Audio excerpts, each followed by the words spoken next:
timaan sa Semana Santa nahimo ng tradisyon ang pasundayag ug mga dula nga magpakita sa pagpasakit ug pagkamatay ni Jesus sa krus. Usa niini ang pasundayag sa St. Joseph the Worker Parish sa Barangay Tabunok sa Dakbayan sa Talisay. Gitawag nila kini og Via Crucis ug sugat.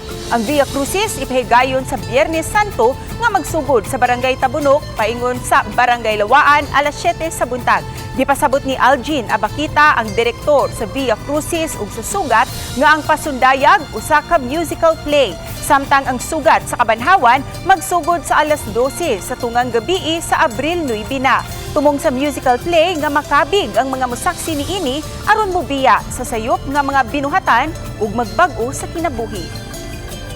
Apil ta sa makalihukan sa Semana Santa. Involve yun ta. Di kayo mo-involve na mo participate yun ta sa makalihukan sa Semana Santa.